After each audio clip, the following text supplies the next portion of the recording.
आज हम लोग शुरू करेंगे इंडियन ज्योग्राफी का जो चैप्टर है, बहुत इंपॉर्टेंट है, हमेशा कॉम्पिटिटिव एग्जाम्स में भी पूछे जाते हैं, 9 में भी क्लास पढ़ना है।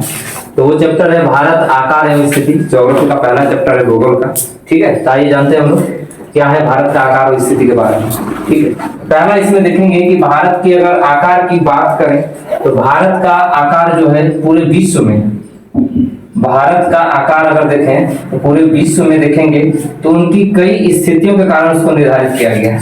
एक तो दिया गया कि भारत का आकार अगर बात करें तो उसकी देशांतरीय विस्तार और अक्षांशीय विस्तार, इन दोनों की वजह से भी हम लोग क्या करते हैं, भारत के आकार को जानने का प्रयास करते हैं, उनकी स्थिति को जानने का प्रयास करते हैं। ठीक है, तो सबसे पहले हम लोग जानेंगे आज क्या कि भारत का जो है अक्षांशीय विस्तार क्या है और भारत का देशांतरीय विस्तार क्या है। ठीक है, अगर भारत की बात करें तो भारत का अक्षांशीय विस्तार, भारत का अक्षांशीय विस्तार वो है 8 डिग्री 4 मिनट नॉर्थ से लेकर 37 डिग्री 6 मिनट नॉर्थ तक, यहीं पर है भारत की जो है अक्षांशीय विस्तार स्थित है। दूसरी बात करें कि किसी भी देश का अक्षांशीय विस्तार और देशांतरीय विस्तार देने का रीजन क्या होता है कि किसी भी देश का एग्जैक्ट लोकेशन पता कर पाओगे कि कोई भी देश कितने स्थिति पर, कितना डिग्री पर स्थित है और कहां पर स्थित है। तो एग्जाम का क्वेश्चन आता है कि किसी भी जगह को आइडेंटिफाई करने के लिए, उसको चिन्हित करने के लिए किन दो पैरामीटर्स का उपयोग किया जाता है। तो ध्यान रखिएगा, अक्षांश का और दूसरा देशांतर का। तो भारत का अगर देशांतरीय विस्तार की अगर बात करें तो भारत का देशांतरीय विस्तार है 68 डिग्री 7 मिनट ईस्ट से लेकर 97 डिग्री 25 मिनट ईस्ट तक ये स्थित है। ठीक है, ये भारत का देशांतरीय विस्तार है और ये भारत का अक्षांशीय विस्तार है। तो अक्षांशीय विस्तार, आप इससे इंपॉर्टेंट क्या है कि अक्षांश और देशांतर रेखाएं क्या क्या होती है, इसके बारे में थोड़ा सा जान लें तो ये ज्यादा समझ में आएगा।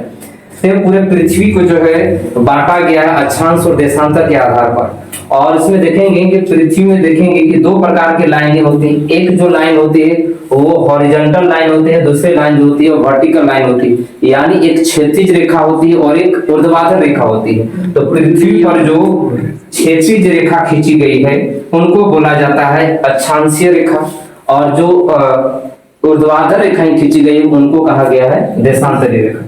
तो पूरे पृथ्वी पर देखें तो बीचों बीच में, पृथ्वी के बीचों बीच से जो रेखा गुजरी है वो 0 डिग्री लाइन, जिसको विषुवत रेखा बोलते हैं। इसको क्या बोलते हैं हम लोग, विषुवत रेखा कहते हैं। ठीक, और 0 डिग्री से ऊपर अगर बात करें तो 23.5 डिग्री अगर नॉर्थ की ओर जाएंगे तो यहाँ पर मिलेगा आपको कर्क रेखा। इसको ऊपर की रेखा को क्या बोलते हैं, कर्क रेखा। और 23.5 डिग्री अगर साउथ की ओर जाएंगे तो यहाँ पर जो रेखा है उसका नाम है मकर रेखा। ठीक है, तो पूरा पृथ्वी में देखेंगे तो ये 3 रेखाएं जो काफी ज्यादा इंपॉर्टेंट है, हमेशा ये आप जूनियर क्लास में 6 वगैरह में पढ़े होंगे, तो ये इंपॉर्टेंट है। तो 0 डिग्री लाइन जो है उसको विषुवत रेखा बोलते हैं। ये पृथ्वी की सबसे बड़ी रेखा है, पृथ्वी की सबसे बड़ी अक्षांशीय रेखा है।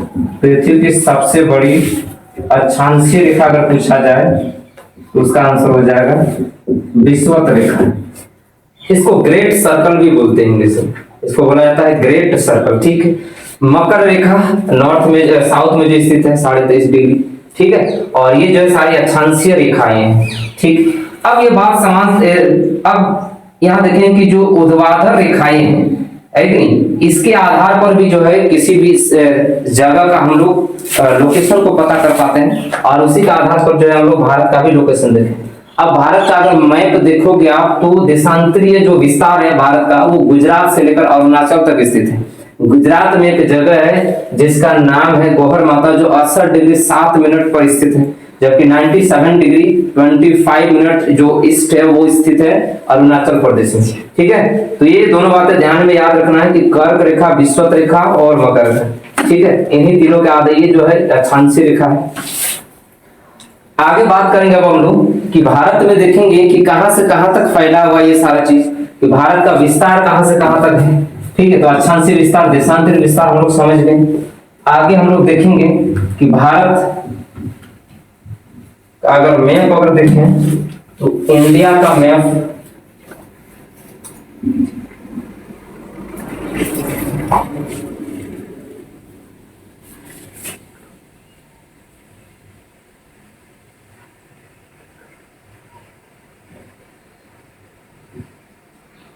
ठीक है, लगभग इंडिया का मैप। यहाँ पर देखेंगे ये जो है इस तरह की जो वर्टिकल लाइन में जो ध्रुवाधर रेखा है, लास्ट पॉइंट है इंडिया का है, और यहाँ पर भी देखेंगे ये भारत का क्या है, लास्ट पॉइंट यहाँ पर है। ठीक, तो यहाँ पर क्या देखा जाए, लास्ट जो यहाँ पर है देशांतरी विस्तार है 68 डिग्री 7 मिनट ईस्ट, और यहाँ पर क्या है 97 डिग्री 25 मिनट ईस्ट। ये जो जिस जगह पर स्थित उसका नाम है गौहर माता। ठीक है, उसका नाम क्या है, गौहर माता। एग्जाम में कोई पूछता है कि भारत का सबसे अगर कुछ पूर्वी देशांतरी कहाँ है स्थित, सॉरी पश्चिमी देशांतर, तो आंसर क्या हो जाएगा 68 डिग्री 7 मिनट ईस्ट गौहर माता। ये गुजरात राज्य में स्थित है।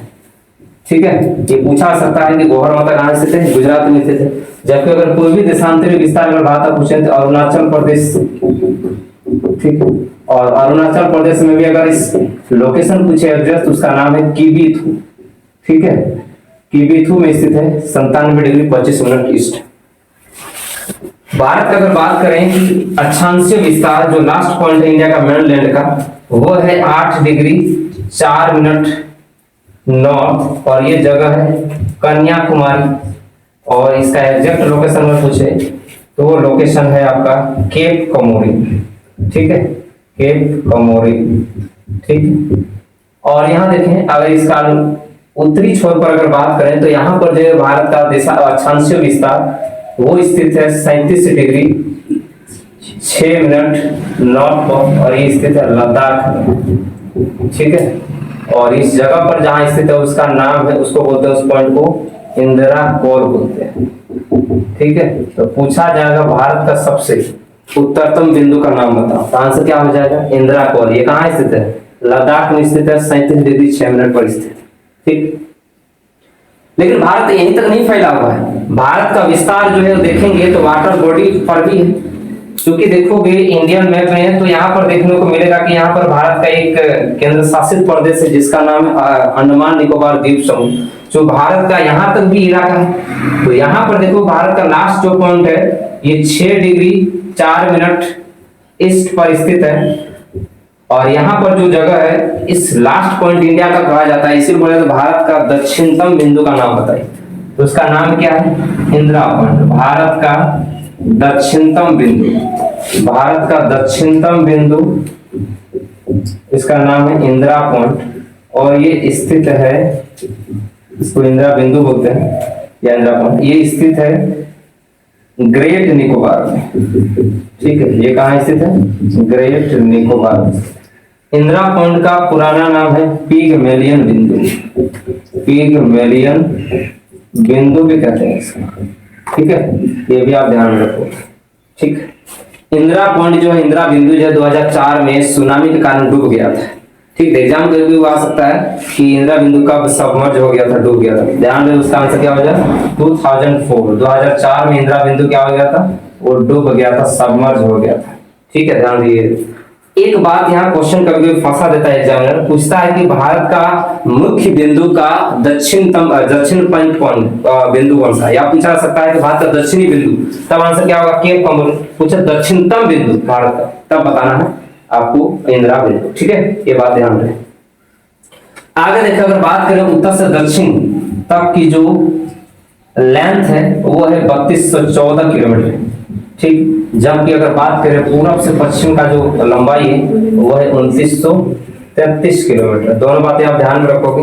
एग्जाम में को पूछा था भारत का उत्तर से दक्षिण तक का डिस्टेंस कितना है, 32 से 14 किलोमीटर, जबकि अगर बात करें पूर्व पश्चिम डिस्टेंस कितना है, 2933 किलोमीटर। ये भी कई बार एग्जाम से पूछे गए हैं। ठीक है, ठीक है, यहाँ तक हम लोग देख रहे हैं भारत की स्थिति के बारे में।